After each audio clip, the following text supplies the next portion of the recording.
Alrighty, everybody, welcome to the LTA podcast. I'm your host, Felix Miyago. I got a special guest star, Kaeden Young. Kaeden Young, yo. Yes, sir. And met through Trader Joe's 2017? 2017, yeah. So I think so, yeah. That sounds about right. That's junior year. Junior year, and then on to senior year, and so on and so forth. Because then we also did... I think it was late junior year because I had health class with you. Yeah. I think so, yeah. With Mr. Parodi. Ah, yes. Yep. And then I sat in the back. Yes, I do. Yeah, I remember that now. That was like, dude, that's kind of crazy to think about. High school, and then we did track. Track senior year. Yep. Track senior year, and then CSM. We had only one class together. That was history. Yes, we had history with, what's her name? But yeah, Smith? I know. Evan Smith? Or Judith? Judith Hunt. Oh, Yes. Was it Hunt? Yes, Oh, okay. it was Hunt. Okay. Yeah. The good old history class. I have no idea what's going on. Yeah, and then I'd look behind and be like, hey Felix, you got any plantain chips? And he'd be like, oh yeah, I got some, here you go. Oh my gosh. Yeah, met through Trader Joe's first, then do our friend So I have group. to be focused. It'll usually do that. Don't Okay. worry. It's been acting like that. So, as long as it can hear the audio, I think it's fine. Got it. Trader Joe's, mutual friends, track. That's it, right? I'm pretty sure that's how it And then transitions. classes together. And then- Whatnot, yeah. Yeah. So yeah, that sounds about right. Yeah. Fellow gamer. Yup. Among Us gamers. Oh my gosh, Among Us. Dude, our friend groups are interesting with Among Us. Yes, it is. I feel like whenever I'm playing with you, I'm like, I'm gonna lose if I don't do anything to get rid of Felix first. Otherwise, he's gonna find me out as the imposter almost instantly. Yeah, and then everyone else is like, yo, I think it was you, calling out random sus, Yeah. voting each other off. Yeah. Pretty Yeah. much. What have you been up to? I know you're doing comp sci for... I am doing comp sci. So I did CSM for two-ish years. Just getting like general classes for transfer done out of the way. And then once I kind of got that done, I applied for a transfer to Santa Cruz, UC Santa Cruz. And I got it 2020, right when the pandemic started. So that helped me pass Calc 3. Yeah. And then from there, they're like, hey, you got all the general ed somewhat done, but you have all of your specialized computer science classes done, and there's no more that can be taught at CSM because you've already hit the highest level. Mhm. So we accept the transfer, and then during the pandemic I transferred, and then now moving on to year 3 at Santa Cruz, I think. Wait, No, two? I'm finishing year 2 and then moving on to year 3. Yes. Yes. How's that been? Santa Cruz, sometimes it's just kicking my butt, and sometimes I'm just like, wow, is this actually a class? This is so easy. And then sometimes I'm just like, I don't want to do this anymore. I don't want to be here. This sucks. And it's quarter system. Mhm. So more intense, but like you would get more classes done. You get more classes done at the expense of chopping off 6 weeks of studying. So you gotta fit it all in 10 weeks, and you gotta hope that you know it and retain it, and then just move on to the next quarter immediately afterwards. And then you get like a month extra for break, I think. During summer, yeah, because the quarter system starts a bit later than normal. Starts like September. Sometimes it'll go way into October, but yeah. So you get more time off of the end of summer. You get like the additional months. So it's a trade-off. A little bit, yeah. You get to enjoy one extra month, and then you suffer again, and then you get to enjoy it, and then suffer again. You gotta cram those 6 weeks in immediately, and then they'll pay off during summer. Because then people will be like, oh man, I gotta go back to class. And I'll be like, really? I got like a month and a half left. What are you talking about? Yeah, it's funny because everyone else is like in school and they're like, oh man, we're not doing syllabus anymore. We got a test, Mm-hmm. and then you're chilling. Yep. It brings the anxiety on sooner. Because Yeah. I'm just vibing, chilling, and everyone at CSM is just like, oh man, I already got a test already. And I'm like, I'm in summer mode. I don't want to think about tests. I don't want to think about syllabus. I need you to stop talking about CSM to me right now. And then like quarter, there's midterms like in the middle of the month, and then Midterms or is mid- weird. Middle of the quarter. Midterms depends more on like the class that you're taking. So I've had a class where so my current class right now is you do 5 weeks. In the middle of 5 weeks or at the end of it, you do a midterm, and then from week 6 to 10 you learn new material, and then week 10 you do the final. That's like your normal midterm. I had another class where they're like, we don't do midterms, just do your lab, do the weekly assignment, and then do the final. And it's like, oh, okay. And then I've had a class where it's just like, all right, we're gonna have a midterm in the middle of the first half, then the actual midterm, then we're gonna have a midterm in the middle of the second half, and then you have the final. So it's like for every quarter of that class that's done, you took a quote-unquote midterm. Oh, that does not sound fun. No, it's not fun. I didn't like that class, but it's done, and I don't have to think about it anymore. So Well, how do you? Well, since it's quarter, like I don't know how you're keeping up with all of it, but are you keeping up with like your own hobbies as well, or you just zoned in on the quarter and like trying to get classes? for this quarter, I have pretty easy classes. The one I'm taking is it's a film class where we don't watch any actual films. It's more about the idea of like what visual culture is. So film is visual culture, a photograph or like drawings and paintings, that's part of visual culture. So that's the class I'm taking. It's asynchronous. So it's just, you got a week to do this assignment. You can do it the day it comes out. You can do it 5 minutes right before it's due. So you just pace yourself on that one. So this quarter is going to be pretty easy. Next quarter is going to be a little bit more, I would say, rushed and structured in my schedule. So not a whole lot of free time during that quarter. But for right now, I have a bunch of free time to play games, D&D, stuff like that. So D&D, video games, any other hobbies? I did make Gundams for a little Gundams. bit. Oh no, Felix, you're exposing me with my hobbies. Well, I mean, any like recent interest? Because I know before the podcast we were talking about a little bit of F1. Yep. And I'm kind of curious to know about it because, like, I just have no clue what it is. All right. Well, hope you have an open mind because I'm about to blow it right now. Alright, he's even got the phone ready. I have too. the phone ready to pull up Reference. notes, but I think I know most of it. So, of course, F1 is part of motorsport racing. It's usually your main one when you think of motorsports on the world level. Of course, if you're in the US, we have an F1 equivalent called IndyCar. IndyCar, it's similar to F1 in the idea that of how you build your car and what it looks like. But beyond that, IndyCar is kind of different just based off of the specs of the car itself. And then the other big thing in the US is NASCAR. I'm not a particular fan of it. I know a bunch of people are though, but it's not as enticing to me as normal racing. But beyond those two types of racing, on the world level, you got rally, you got GT racing, you have like not quite hypercar, but a sort of supercar racing, and then the most prestigious and most well-known around is F1 racing. So F1 started back, I don't know the exact year, I want to say 1955. Dang. So that's it's been around a long time. But of course back then, there weren't exactly a whole bunch of rules to it. They were kind of just like, hey, these people make nice cars. Or Ferrari makes some pretty nice cars.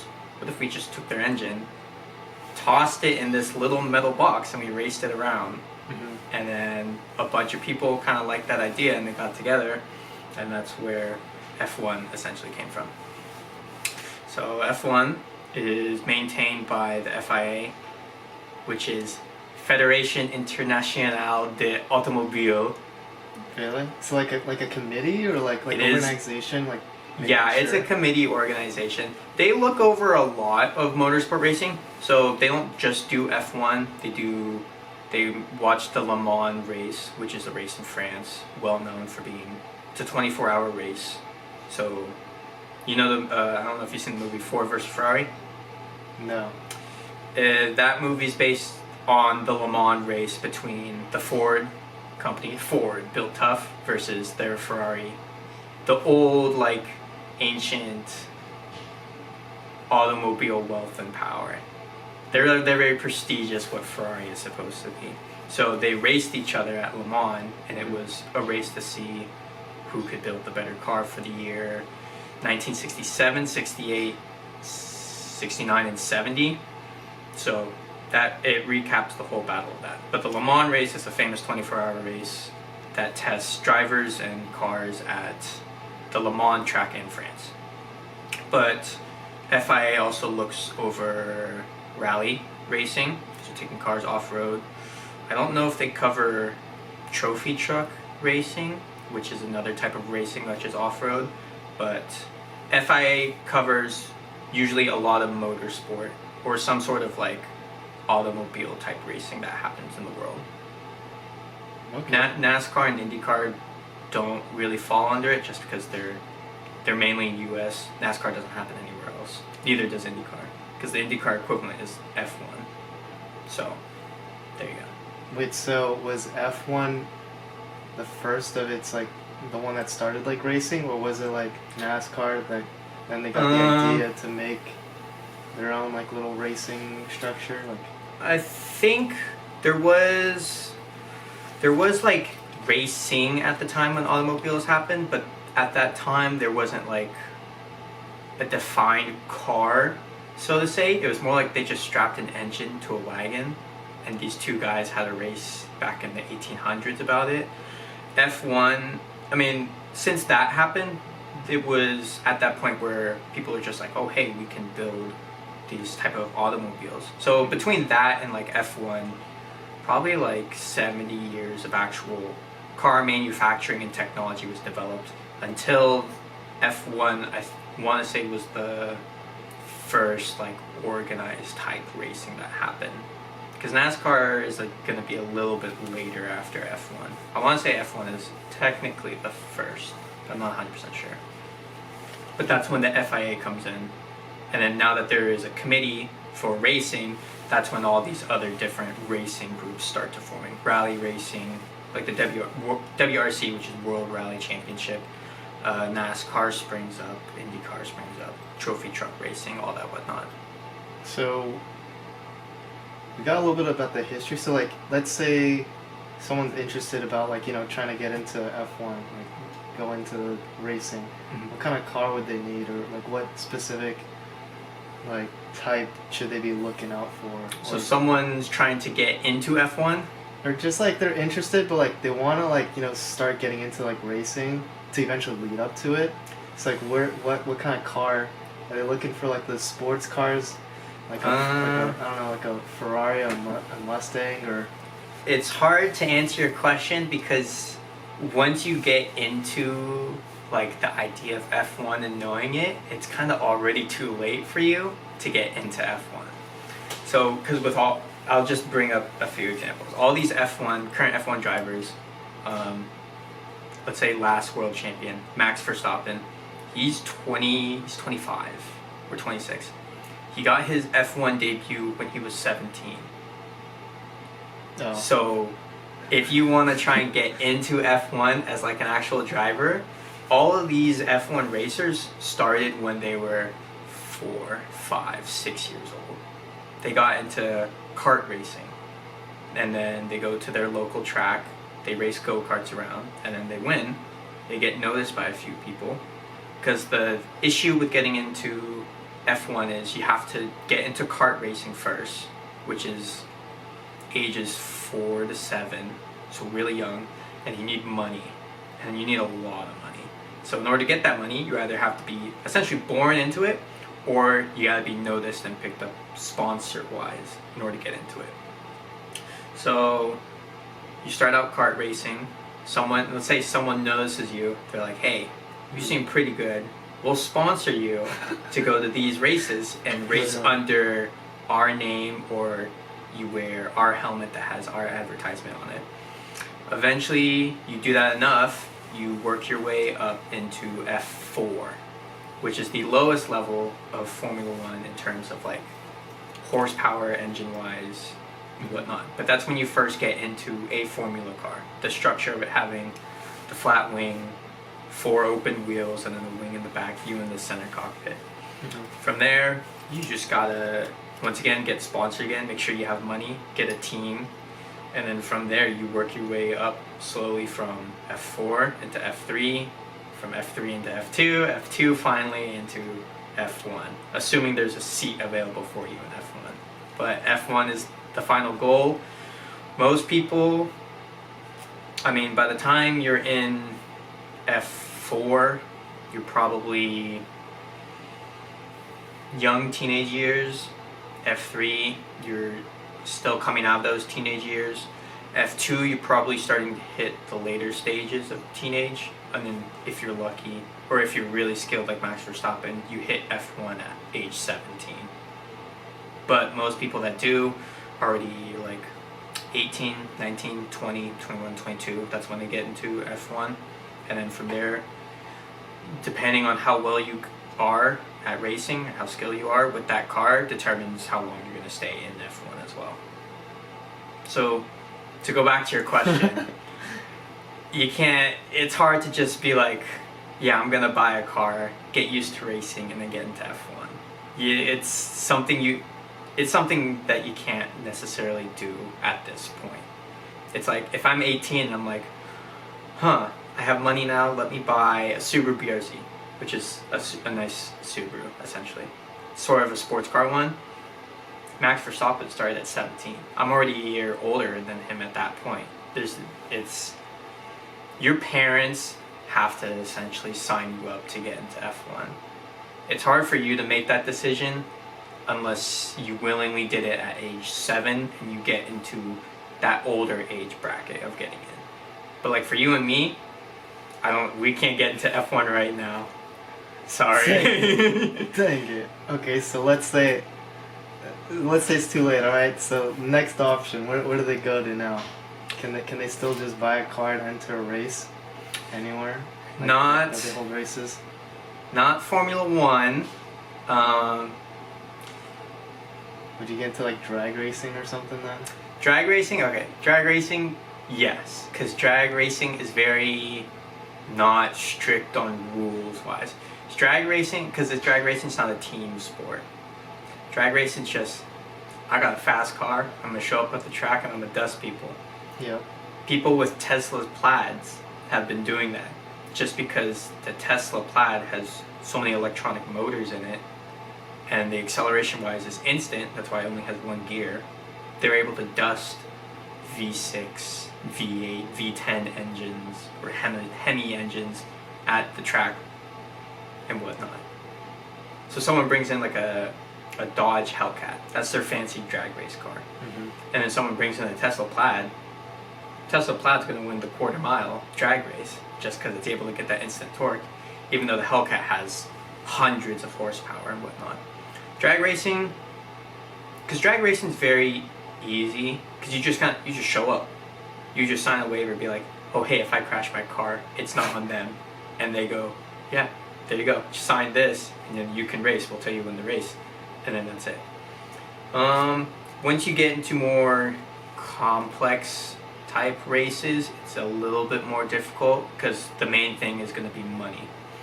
Because you have to have money for entry, and another thing is you gotta have money for your car and all your stuff. Obviously you need the racing suit, you need equipment and whatnot, but your car is your main thing. And the main thing is you don't want to take your own car to the track. Why not? I mean, you could, but if something goes wrong, someone starts bumping my car and they hit my rear wheel and I start spinning out and I crash into the wall, I'd rather do it in someone else's paid car than my own paid car. So, I mean, if you have a bunch of money, I mean, you can just go to any sort of like race track and find out their racing days.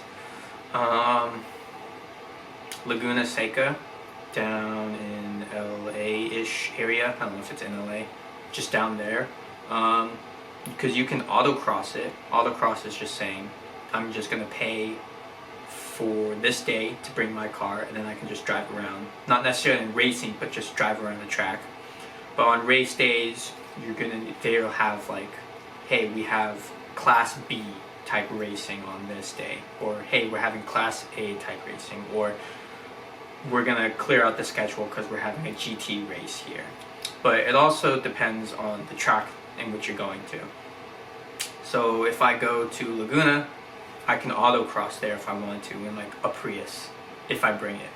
But if I need to go to Silverstone up in Britain, which is a more dedicated like F1 track, I don't know if I could bring a Prius there and start driving it around. Maybe I'm just practicing. I'm just trying to get my laps in, you know? Or another thing is F1 has street type races, so they block off certain streets in order for you to do the races at. Famous one is Monaco. Obviously, someone has to set up the racetrack on the street in order for it to become the Monaco track for the F1 Grand Prix. But if I bring a Prius there, when it's not on a track day, it's a normal street. It's a normal city. So that's essentially where it's at. You can autocross on days in which you want to bring your car, but if you want to get into racing, you're going to need money and get a good enough car to do it, and then probably you're going to need a team as well in order to do it. Team, sponsors. Other than that, pretty much it. You just have to check in with the track and see what the venue's like. Dang, so it's kind of like what's that, Cars, you know, when they're like in that racetrack. You know, For the Piston Cup? yeah, they're getting sponsors, and then like, you know, Cars 3 or whatever, they're going to like Italy or somewhere, like France. Yeah, well, I didn't see Cars 3. I know in Cars 2 they did the world racing thing. Oh, maybe it was 2. Cars 2 with the spies as well. Yeah. Yeah. They're in London. They did London, they did Italy, and then they did Japan. So are those true though? Like it. The courses are in the street, like it's like that kind of area. There are a few which are just straight up in the street, and then there are others which are dedicated to a racetrack. So Monaco is a very famous street race, even though the country itself is so small on the map. It's hard for people to even find it on the map, and the essentially the country is just the track itself, but that is technically a street race. LA used to have one. They used to have a street race. I forget for what exactly. I don't remember if it was for GT or IndyCar racing. Another IndyCar race that they have is in Georgia, which was another street race. I remember they just made it. I also remember that it was not a good race for a lot of people. Just the design of the track was very poor, and it caused a lot of IndyCar drivers to crash their cars, which is not great, but it could be worse. Trying to think for F1. There's another location. Trying to think of the name. It's not Abu Dhabi. Not Bahrain. Azerbaijan. They race in Azerbaijan, and that is a street race. So they block off certain streets in order to do it. At a certain point, there's a point where there's just a barrier right in the middle of the street, and people are going this way on one side, and on the other side there's an F1 car coming the other way. But it's all on one street. It's just the dividers that they set up in order to make the street circuit divide that street into two, essentially, areas of the track.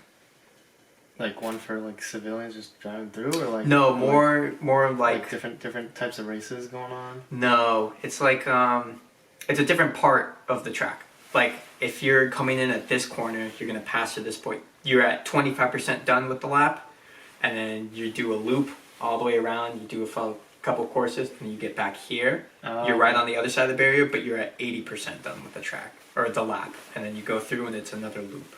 Okay, I thought it was like there's one race on one side, and then just people just driving No. normal, and they're just like looking out the side. They're like, Nah. what's going on? They block off they block off like a whole area just for that street race.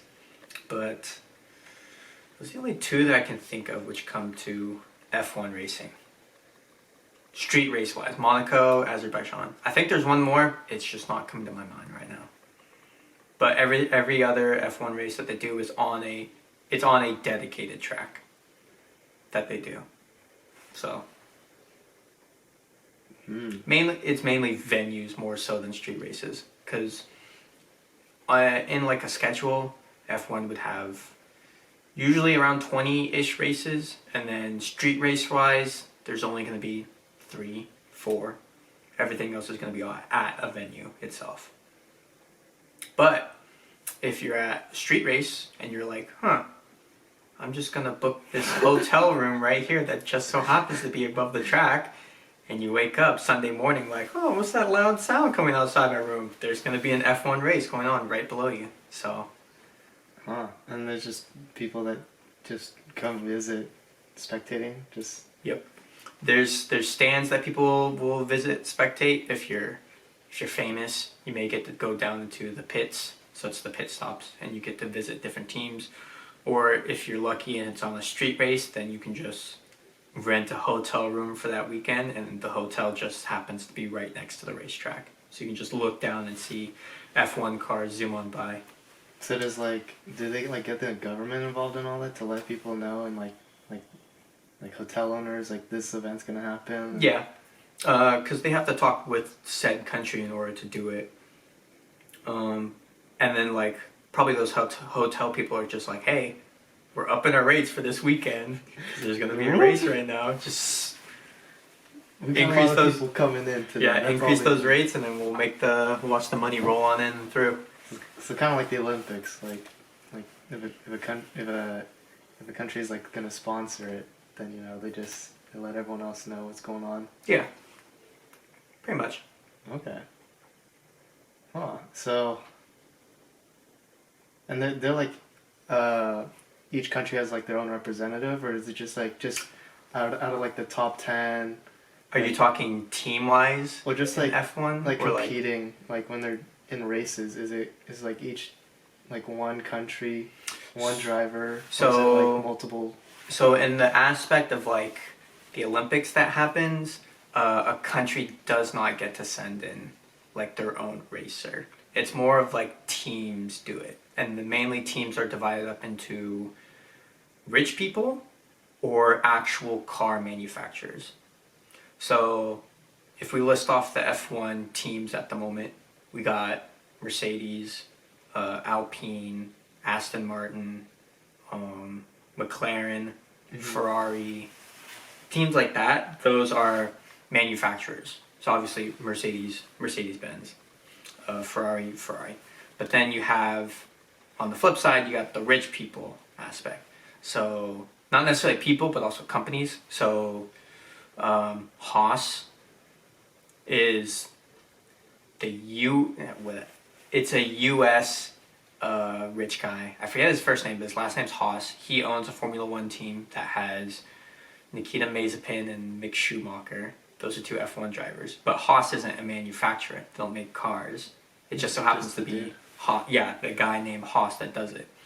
And then you have rich companies. So Red Bull has a Formula team. And then they have a sub-team that's not called Red Bull, but they're associated with Red Bull, called AlphaTauri.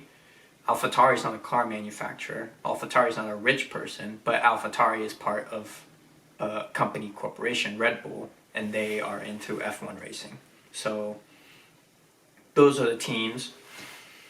Someone mentioned recently in an article that there's going to be a new F1 team called Andretti, based off of famous NASCAR driver Mario Andretti. So once again, make a team off of a rich person, and that's how it works. So not necessarily a country can send someone as a representative during these races. It's more like you buy your way into F1, and once you bought your way into F1, you represent yourself, or you represent some sort of bigger company. Alrighty, we are back. Where did we leave off? Yes, so basically you have to be sponsored or you have to be Rich. super rich to like own your own team You either own your own team or company. or you're a car manufacturer that gets into F1 racing. Those are the only two, really. You cannot go in solo and be like, yes, I'm going to make my own car and do this. FIA would be like, no, you can't do that. Here's our 137-page manual that says about what you can and cannot do. So like, you know, like going into like races, I'm pretty sure there's like banned substances and all that. Like you can't have like boosted fuel or something, or like the driver can't be on some sort of drug or. Yeah. I don't think you'd want to be under the... You know, drugs always say do not operate heavy machinery under the influence. It's like, you know, like the Olympics, like do they take it to that level too? Like they're like checking every single part, making sure Yes. there's no flaw with the car. There's also like the driver, no shady thing going on. I would say that the FIA's regulations are definitely a lot more strict in comparison to the Olympics. Because what I mentioned, their 137-page manual, it is 137 or 138 pages long that says what your car and cannot be down to the millimeter of said car. And at the same time, if you're an F1 driver, you have to be in a certain weight range in order to be in the car. You have to be physically able to get in and out of the car as well. The main thing about, I mean, I feel like that wasn't a big thing until you see these F1 type crashes. Because, you know, sometimes there have been plenty of crashes where it's been very minor, but when a crash goes wrong, it means life and death for that driver. I'll just mention a famous one. There's actually two famous ones. I'll mention the most recent one. Romain Grosjean was racing for Haas at the second to last race of one of the F1 seasons. I think it was 2020. It was the 2020 season. Mm-hmm. He was driving along. I forget who tapped his back wheel, but his car slid, slammed into the wall, and it essentially blew up. What the heck? The car essentially blew up. The gas tank got pierced, a spark happened, and there was an explosion and fire all over the place. Luckily, after, I think they said 45 seconds of being in the fire, Romain Grosjean was able to climb himself out, and medics were able to pull him over the railing from the fire, and he only suffered burns on his hands and feet. I want to tell you this information because FIA has their rules about if a driver somehow crashes, they have to be able to get out of the vehicle in like 8 seconds. 8 seconds or less. So you can make a super complex F1 car based off of aerodynamics and whatnot, and you can have all the safety and strap that guy in real tight so he doesn't budge. But if he can't get out in 8 seconds, FIA would not deem that car raceable, essentially. It's a bunch of regulations like that the FIA goes into play about their cars. Front wing can't be this long. Back wing can't open this much during DRS, which is their drag reduction system. That's when the wing is like this. Part of the wing will open up to allow air to go through, which reduces drag, which allows the car to go faster, hence the drag reduction. If that opens too much, then your car is in violation of racing and you get a penalty. That is what happened to Lewis Hamilton at Brazil, I think, which was not that long ago. It was only last season. All sorts of regulations and whatnot. Max Verstappen touched the back wing of Lewis's car because he thought, like, he physically touched it after a race, not after a race, a practice session or qualifying, and he was fined £50,000 for that. Yikes. He touched it, and he was fined for it. He touched? He touched it. He put his hand through to see if it was too big or whatnot because he suspected Lewis was cheating. FIA looked at footage of him doing that, and they fined him money for it. Even though, like, wait, he touched it, or he was about, or like, was No, it he touched it. He touched it trying to measure how much the DRS gap is, and he was fined $50,000 for that because it was his competitor's car. He's not allowed to touch it. Wow. So FIA is very strict about stuff like that. Wow. But like pit crew and all that, they can touch it like before the race. Well, your pit crew only touches your car. Yeah, but like I'm saying, like, you know, like once the car is like in position, like they can't do like last minute, or like, no, they can't like, nope. Once it's submitted, they can't like change a wheel. So it has to be as it is. So that is called, it's a rule called par ferme. So whatever setting and stuff that you have set on the car that you race during qualifying is they're doing a weird thing with qualifying. They have two systems for doing it. I'll just talk about the main way they qualify is you do as many laps as you want around the track on qualifying day, and then you just want to make sure you're the fastest when you do it. Right now there's 20 drivers on the roster for the next season. During qualifying, you want to make sure you're not the bottom 5. So you don't want to be the 5 slowest people, because then you get knocked off and you go from qualifying 1 to qualifying 2. Qualifying 2 is the exact same system. You go around the track as fast as possible, make sure you're not in the bottom 5. But the difference is with qualifying 2 is whatever tire you race on, you have to use that compound. So when it comes to F1 racing, there's different tire compounds. You have heavy, medium, soft, and then depending on which F1 you're going into, you have super soft or you have the super heavy and whatnot. F1 only uses heavy, medium, and soft, but they use 5 different compounds. They name them C1 to C5. So whatever time you got using the tire compound in qualifying 2 is the one that you have to use when you actually race, regardless if you're in the bottom 5 or if you're in the top 10. And then qualifying 3, which is essentially the top 10 fastest people, determines the grid position.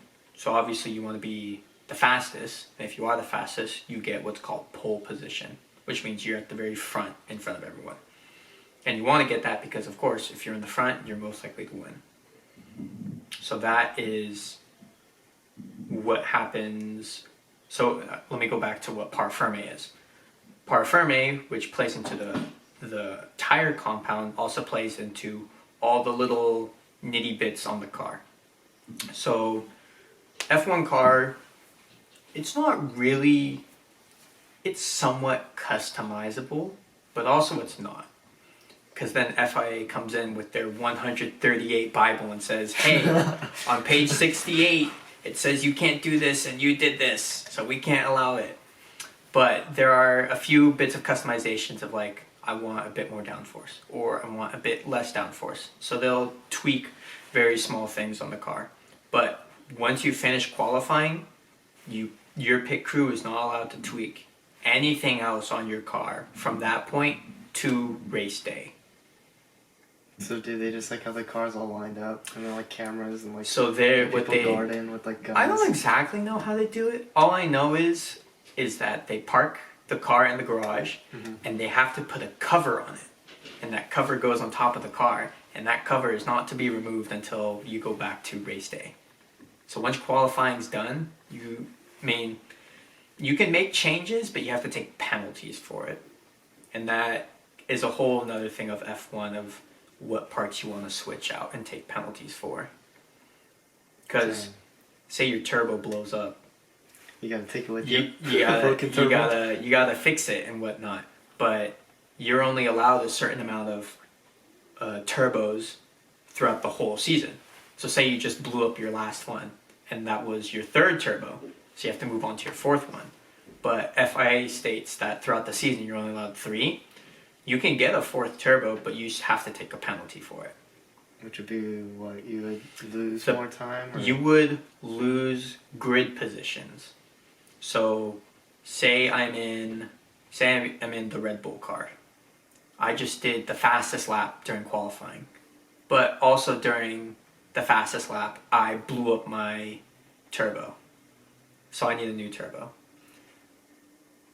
I need it because then I can't race in this car. So a turbo is a part I have to replace. I've already used up 3 turbos. I have to move on to the 4th one. FIA states whether we only get 3. So the penalty I would take is, say, 5 grid positions to put a new turbo in. So even though on qualifying day I was the fastest and I got pole position, that because I took the penalty, I have to start down in 6th now. Because I have to be moved down 5 spots. Wow. But let's say I really messed it up. I blew up the turbo. Turbo blew up another piece of the car. I need to fix that part. And it turns out that part was wearing down so much over time that it was already on its last legs. And I've already exceeded that amount. It could be another 5 grid spots. So I just went from 1st place. I'm now down to 11th. Say your car blows up. What do you do? Let's just say the whole car blows up. Say like a big chunk of it's gone, because you really had to win it. Like say the wheels start drifting and you're like, oh snap, and like your turbo goes off and like the back of the tail is slightly bent and one of the tail lights is broken. Like what are you supposed to do? So if the whole thing blows up, They're like, can't help you there. that is a good question. I'm not entirely sure what the FIA Bible says. I'll just give you what I've seen and what most likely happens. They'll have to make a brand new car. Okay. They'll try and salvage whatever parts they can off of the old car, and FIA will probably say, hey, if this part is still good, you have to put in a new car.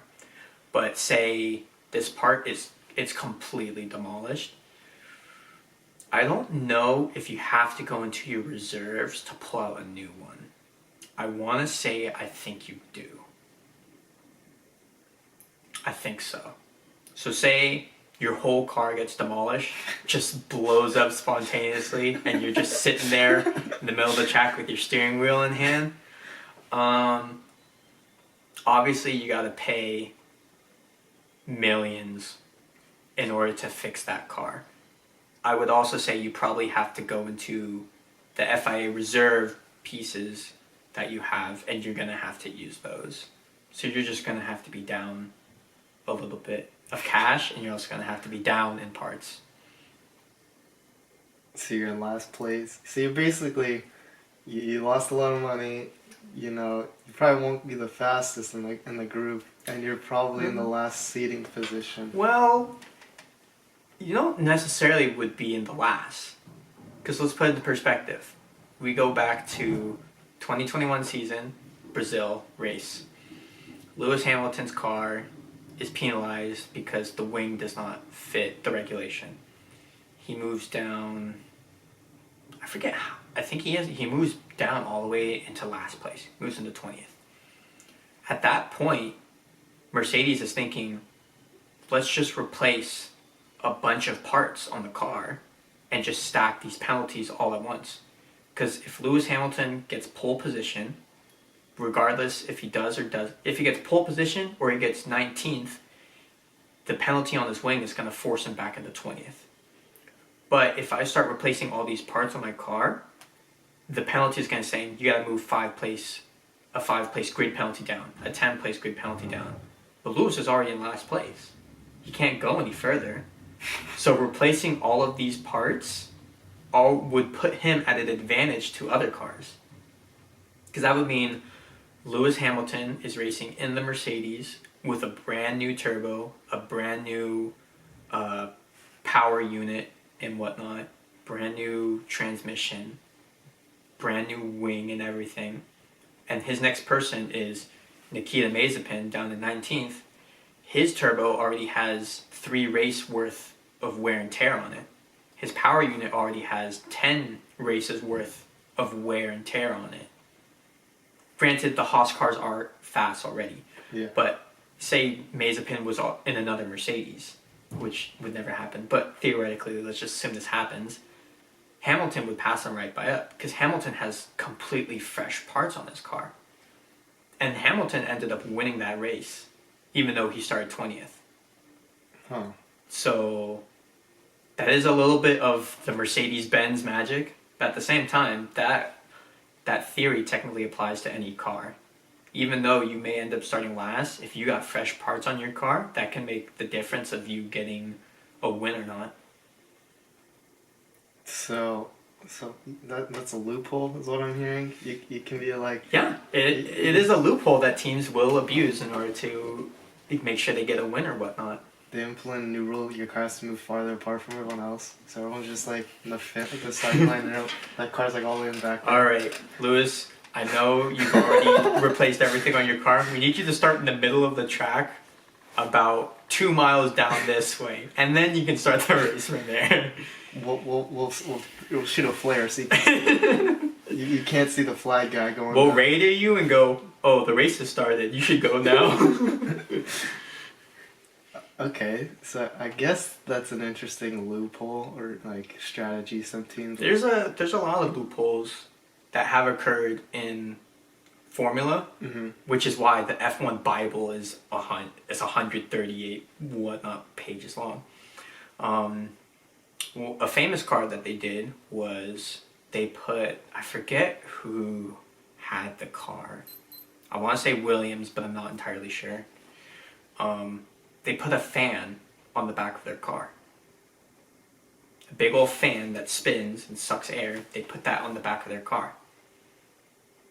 Outside of it? Yeah, on the back side of it. A giant fan. Yep. Just sticking out in the back. Yep.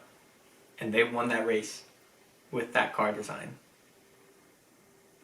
So the FIA had to ban putting a giant fan on the back of your car.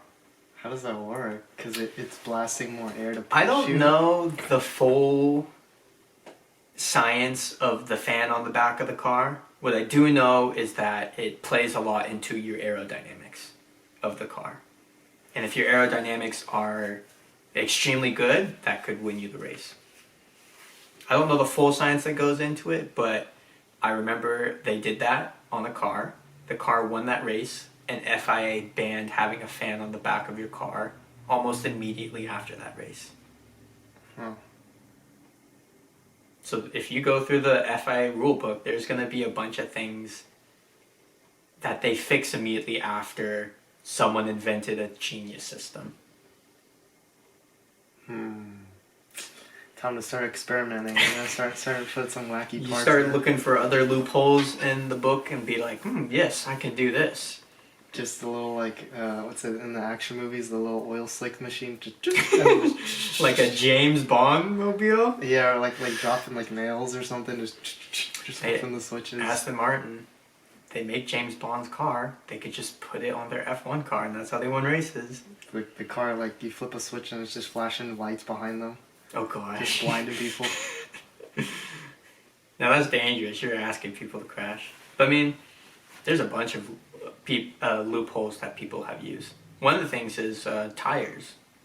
During the 80s, once again, I don't remember the team, but I do remember the car. The car had 6 wheels instead of 4. 3 wheels on each side. Yep. It had the 4 main ones, and I think it had 2 smaller wheels, but still big wheels, in front as well. So there were 4 in the front, 2 in the back. And then in the front, there were 2 small wheels and 2 regular sized wheels. And they raced with that, just because it improves, I'm assuming it improved traction, handling, and turning. But that was a loophole that someone thought of, and they're like, doesn't say in the rule books that it needs to have 4 wheels, so they added 2 more on it, and there you go. So what I'm hearing is one guy ruined it for everyone else. I don't know if that rule is still active today, because I think that car raced a number of times having 6 wheels. I think the FIA saw it and they're like, seems awfully suspicious, but I think we'll keep it. But obviously, I don't think the FIA interfered on that loophole too much because you don't see every F1 car nowadays having 6 wheels. All the F1 cars today have 4 wheels. So I'm assuming FIA looked at it and went like, sure, it's a loophole, but they're not cheating from it. They're still losing races regardless if they're on 4 wheels or 6 wheels. So they didn't seem it as a problem. And no, this is genius marketing, right? You get 6 wheels, right? You have each different wheel of a brand. And then, you know, when the camera is like panning over the car, they see like different tires. You could have done that back old school, but now FIA or F1 in general, they only go to one tire brand, which is Pirelli. There's only one now, because apparently, I think there was another one, but they were prone to blowouts. Blowouts being the tire literally just explodes and whatnot. During the race. Yeah, that has happened many times before. It happened last season with Max Verstappen. Oh my gosh. He was just driving down to like 200 plus miles per hour, and then his back wheel blows up, and he crashes into the wall. I just imagine like the race is going and everyone's car just starts blowing up. Okay. Now that might be an issue. Domino effect. Just like, why is it slowing down? I mean, that could happen, because if one wheel blows up, destroys some carbon fiber, throws it onto the track, and then you got a piece of shrapnel essentially, and someone drives over it and blows up that wheel. Yeah, you can get a chain reaction. So it's a lot of pressure on this one tire brand to make sure they don't mess up. Yes. There was, I mean, Pirelli at the same time, they looked into it and they're like, we don't know why it blew up. It's awful strange. And because of last season, no, not because of last season. The FIA planned it out a long time ago, but they moved on to different wheel sizes in order to prevent blowouts. So the wheels are bigger, which means the tires are smaller. So the tires are going to be less prone to blowing up just randomly during a race. But they could still happen. Sometimes it's just a freak accident on the track. Sometimes it could just be because of the way F1 does tires. So in F1, you're given a certain amount of sets.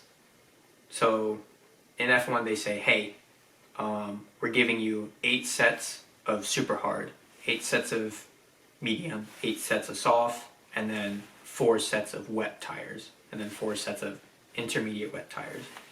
And then depending on how you want to race throughout the entire season, could depend on what tires you end up using. So if you want to get pole position every single time, you'd want to use your soft tires. But you don't have enough soft tires to do it on every single race if you wanted to, unless you're super conservative on your wheels. So let's say for the first 10 races, I'm going to use soft tires in order to get pole position. When you use that tire during qualifying, it has a certain amount of laps wear and tear on it. Because obviously rubber is going to peel off from turning and whatnot. Yeah. But later down the line, say you're like, we're running out of tires to use. You'd be like, hey, remember qualifying we did back at this race? We only used this tire set for 2 laps. So these tires are essentially brand new, even though they're considered used. We can use these tires. And they'll put those used tires back on the car and use those. The only issue is once you get to a certain point on those tires, they're deemed essentially dangerous to run. So those soft tires that you ran for 60 laps and you got no more softs, you don't want to put those soft tires back on for the next race because those soft tires are going to blow up during those races. There's a lot of strategy which goes into F1 that I don't know if people actually realize goes into it. I mean, I'm starting to realize that you can if you're in last place, you might as well just change the whole car. Yeah. I mean, with being last place in like a championship, like the cup, the whole thing and whatnot, what the FIA allows is the people who are in last, when they're developing their car, they get the longest time in the wind tunnel to develop their aerodynamics. But if you are Mercedes or you're Red Bull, and you're one of the people that are in the very top, or you won world championship, you're gonna have the least amount of time in the wind tunnel because FIA already assumes you have a winning scheme on this car already. Haas has no idea what they're doing, so they get the longest time in the wind tunnel to figure out what they want to do for aerodynamics and whatnot.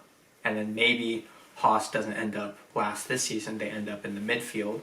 That means they get what the midfield time is, and whoever is the new lowest now gets the longest time in the wind tunnel.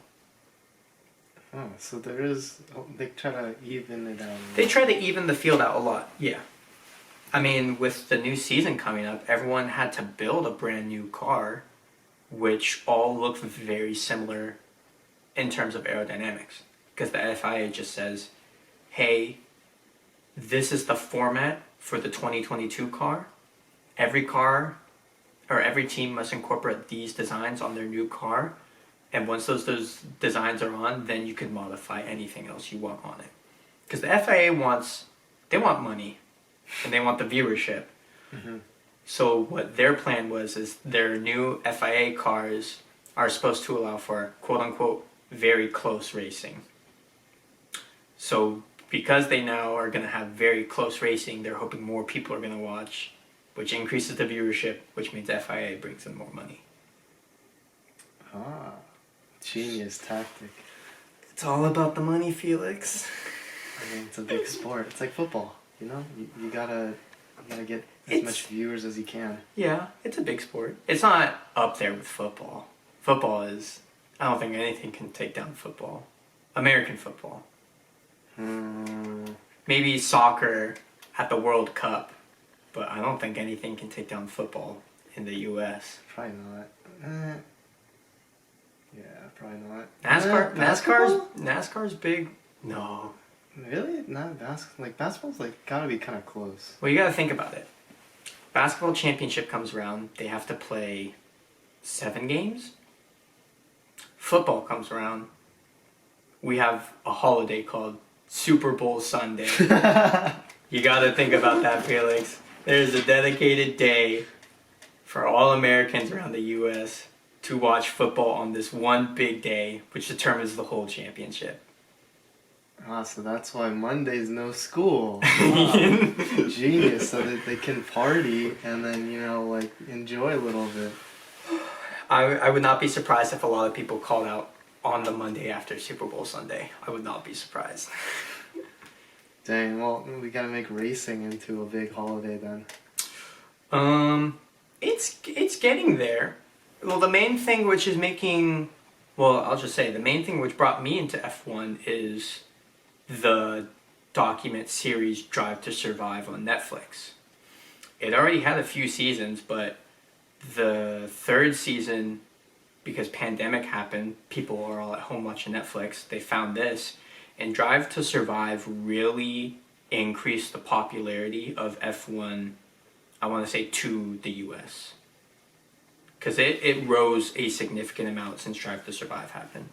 And granted, they're a documentary type show. At the same time, they like making up their own fantasy drama from time to time, which is kind of shady because it paints people in bad light. One of the people being Max Verstappen. He did a few interviews with Drive to Survive, but then he saw that the Netflix people grabbed quotes from completely separate races and things he said about completely different things and pieced it all together to make it look like he was the villain to Daniel Ricciardo. And Max is just like, why do you want me to do interviews if you're just going to paint me in this bad light? Yeah. So, watch at your discretion. Don't believe everything Drive to Survive says is truth, but it is a way to get back in, or to get into F1, because they essentially show and recap the last 3 seasons. For the 4th season's coming out real soon, March 11th, I think. But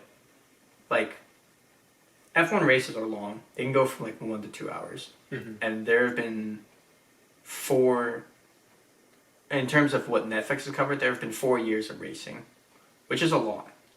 Like, if you want to sit down and be Okay, sorry, continue. where was I? Oh, The documentary.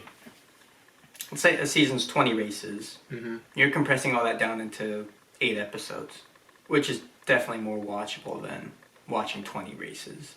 So, Drive to Survive, I would say it definitely helps to like show and recap a lot of what's happened in the last races, but also don't take everything they say just because they want to make drama in order to seem it like more enticing show. Like there was a lot of drama this last season, and I watched the actual races themselves. I want to see how Drive to Survive paints the drama of this season and see if they're biased or see if they make up stuff as well. But that's how I essentially got into F1, is I watched that show, and luckily at the same time the 2021 season was starting, and I'm just like, sweet, not every Sunday, but Sunday comes around, it's a race weekend, sit down with the family and watch it, and then also check up on their Twitters or any sort of articles about F1, see if any drama happens on the sideline. And yeah, that's about it. Wow. Learned a lot about racing. Yeah. They don't finish and they're not duking it out. They're like, No. hey, why are you trying to bump into me, bro? I mean, there have been moments like that. I think Esteban Ocon, he caused a crash with Max Verstappen, and then after the practice session or the qualifying session, Max goes back into the pits. He finds Ocon and he starts shoving him and yelling stuff at him. So there have been fights. There's drama all over F1. Dang. Like what else? Fernando Alonso, who was a world champion, and Lewis Hamilton, also world champion. When they were racing together, Fernando went into the pit stop first. They pitted his car, and then Fernando sat there in his car for I think 10 seconds, and then he drove off. And then Lewis was right behind it the whole time. Lewis couldn't pit because Fernando's just sitting there. So there's all sorts of drama that happens in F1, whether it's created by Netflix or not. Even the very last race that happened during the 2021 season probably has the most drama in it out of all the races that have happened. Dang, so if I get any beef, I'm staying in the car. You can't touch me. If you touch the car, that's a fine right there. Yeah, it's true. Don't touch the car. That's a big fine. Yeah. Hey, don't touch it. Hey, you grab my seatbelt, another fine right there. There's all sorts of drama that goes around F1.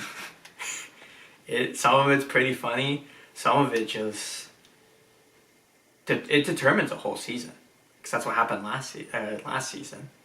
Lewis and Max are tied in the championship. It comes down to one race, and that one race is it got so messed up and changed in so many ways that there's a lot of drama about Max being the new world champion in F1. Oh. You're like, yeah, I'm a champion, but then you're like, oh, someone's out I'm a for my champion. neck. Someone's out for my neck, bro. I mean, yeah, it's more like I'm a champion at what technicality and whatnot. There's a lot of during the last season there was a lot of beef between Red Bull and Mercedes. There's a lot, and there's also a lot of memes that came from it as well. Red Bull. Yeah, I can't imagine that. Red Bull doing the usual Red Bull gives you wings. Red Bull gives you wings. And then like cuts into like a Mercedes commercial. Which company bought ownership of the view time on the F1 race first? They're like, yeah, I get 10 seconds more than this dude.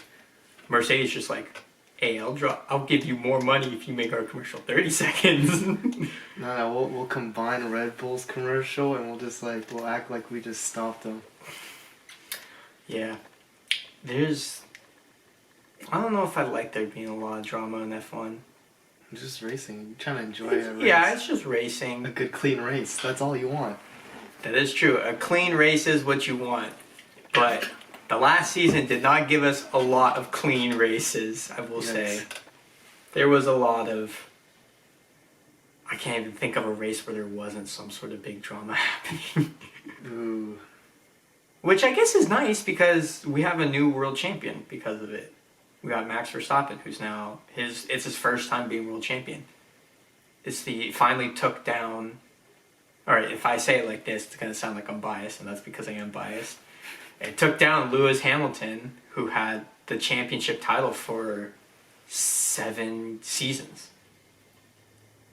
Almost 7 seasons straight. But he lost it in 2016 to his teammate, I think. His teammate won the race? His teammate won the world championship. What's his name? I can't think of his name right now. I should know it. It's most recent. It wasn't significant enough. Nico Hulkenberg. There you go. That's what it was. Nico Hulkenberg won it and disrupted his streak. But Lewis, he won it like 4 times after that, so it doesn't really matter. But we have a new world champion because of it. And because of that, it's no longer a Mercedes-dominated type season. Yeah, so the underdog.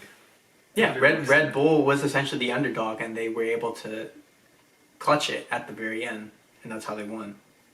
Dang, so is that why I keep seeing some Red Bull ads? They're just celebrating their win. They're like, yeah, that's exactly it. We're gonna release a bunch of ads on Red Bull, even though no one knows what. Not many know what's going on. Yeah, pretty much. That's pretty much it. Red Bull won. They're like, we need to make some commercials off of this, show that we're better than Mercedes and whatnot. And that's exactly what they did. Wow. However, the last race's results are questionable in the eyes of a lot of people. For Red Bull, I don't really care. He won it. He came first over the finishing line and he won it. Mercedes people would give a very different story to what I'd say. And that's just because I'm biased. Thanks. So he's like, yeah, I won. But when he's going out to buy cars, they're like, yo, we can't let this guy get a car. Red Bull has a sponsorship with Honda. Because Honda's their provider. So he doesn't have to worry about that. Honda sends him an NSX and he's fine. Okay, I was going to say, that would be kind of awkward. You're like, yeah, I won the race, but I need to get a car. And, it's not looking so great for me right now. With the amount of money they get, they have enough money to buy cars if they wanted to. Oh, are we talking like billions or something? Like Not billions, but we're talking millions. First, second, and third, which is one winner. No, they don't. Well, I guess no, they don't win money based off of their races, unless they say in their contract that they do. I don't think so. They're like sports players, just normal sports players. You work for a team. They make you sign a contract. The contract says, hey, you're gonna race for us, or you're gonna play for us for 3 years, and that's what you do. Mm-hmm. But regardless of if you win the Super Bowl, or if you win the World Cup, or if you win the Grand Prix or not, you still have a base salary that you're getting from that company based off of your contract. So I'll just give an example. Mick Schumacher, he gets $500,000, I think. His contract says he gets $500,000 a year. His contract goes for 2 years. Regardless of if he wins every single race and gets World Cup, I'm assuming he'll get a bonus for it, but his base salary was still $500,000 because that's what he signed in the contract. Mm-hmm. That'll also go vice versa. Lewis Hamilton's been winning all the world championships. His contract is like $50 million, but he didn't win world championship. Regardless that he didn't win world championship, he still got $50 million from his contract. So you got to negotiate a little higher raise in case if you don't win. Yeah. I mean, I bet Max Verstappen was negotiating with Red Bull being like, hey, I won you the world championship. My next contract, better have more zeros on it. They're gonna slide a paper and they're gonna like just hand it to him. He's like, look at it. He's like, No. He gets his Sharpie, he changes one of the numbers, and he slides it back. he's like, let me do a little changes, little adjustments, Little Let me changes get here a couple and there. more zeros on there. They make, I mean, we're also talking, I mentioned Mick Schumacher. Mick Schumacher's a rookie, and he gets $500,000. So we're already talking experienced F1 drivers are making millions of dollars based off their contract. So it's not a cheap sport. There is a lot of money that goes into it. Yeah. Which is why I said you need money in order to get into it as well. Ah. Okay. Or if you have the name, that also helps. The name of what? Say Lewis Hamilton Jr. wants to do F1. Hey, there's The a Mercedes junior. would be like, yes, we'll hire you instantly. Hey, there's a junior. I mean, that's what happened with Mick Schumacher. He's a racer. He did karting.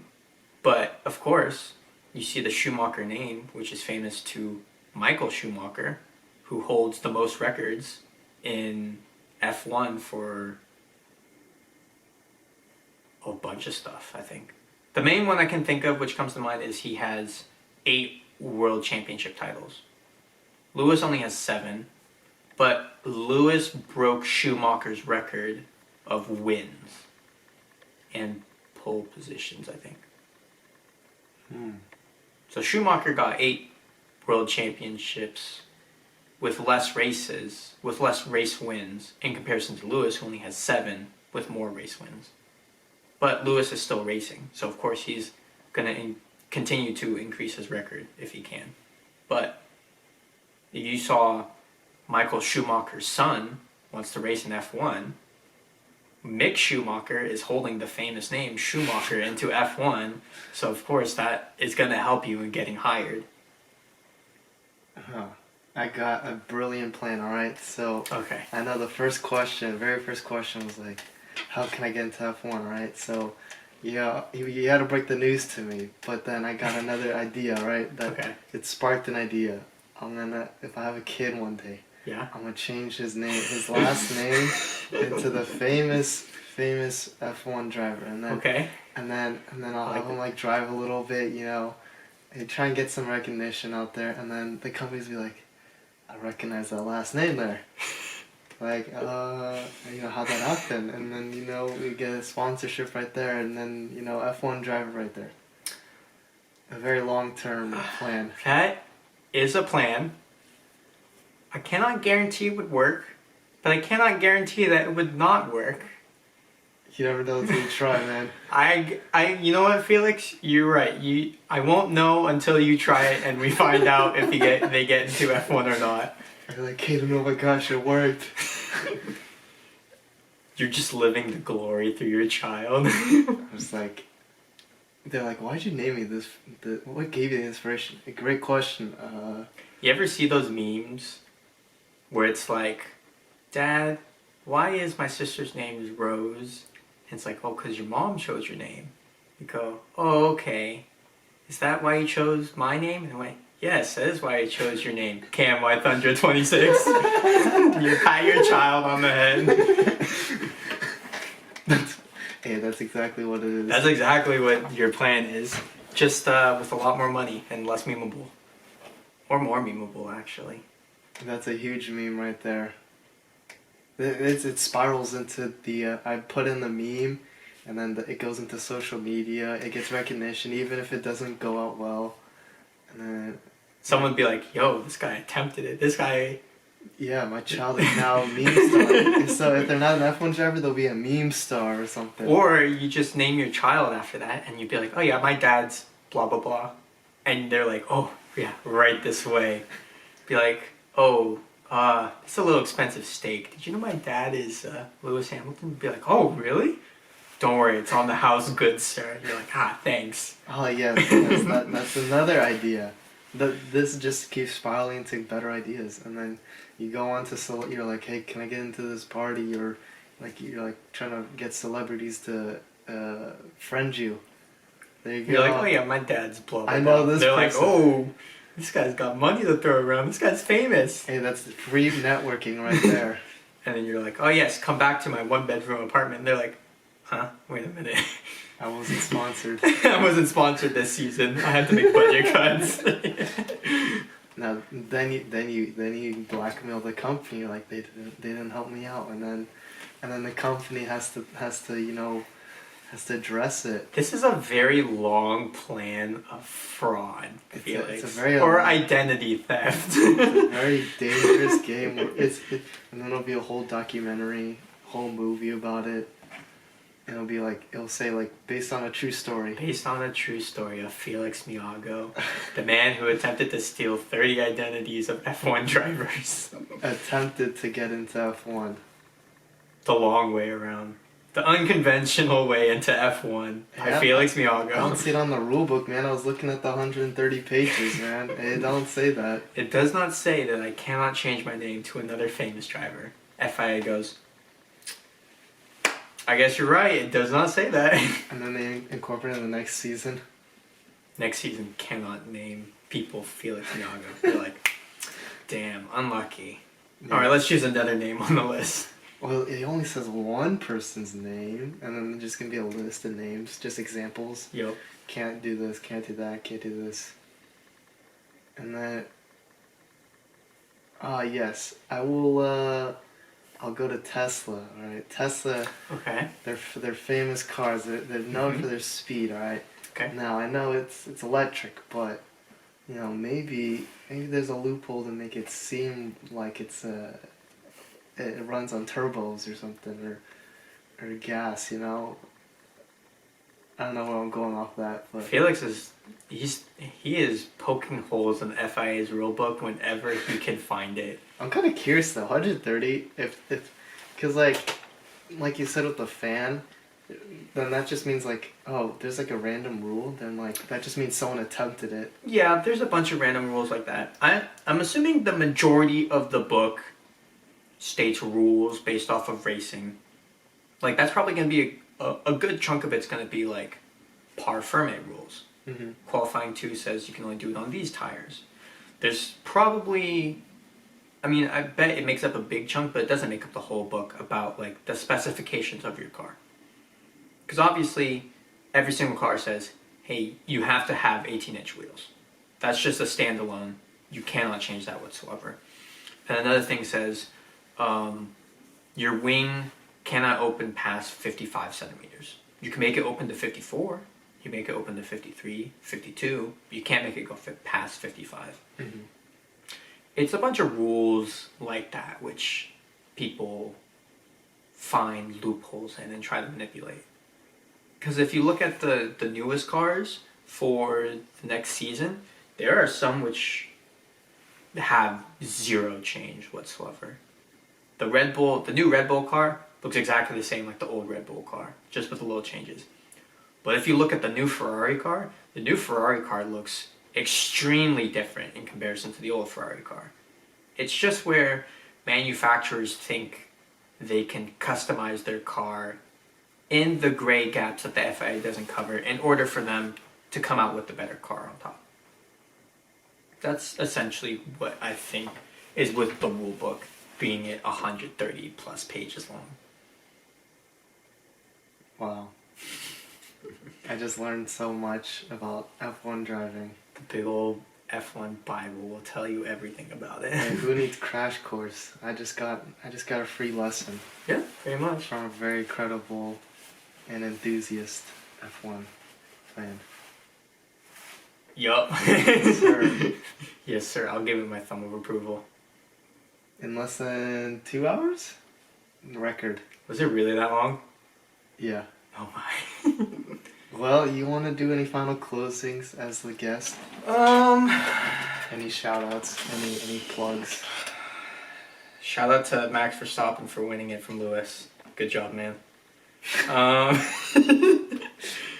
let a bit of my bias out. Lewis Hamilton's a bit of a villain, so I had to root for Max. Mm-hmm. Other than that, I recommend you watch it. New season's coming up soon. First race is March 20th, I think. As of this point of recording, all of the new F1 cars have been revealed and whatnot.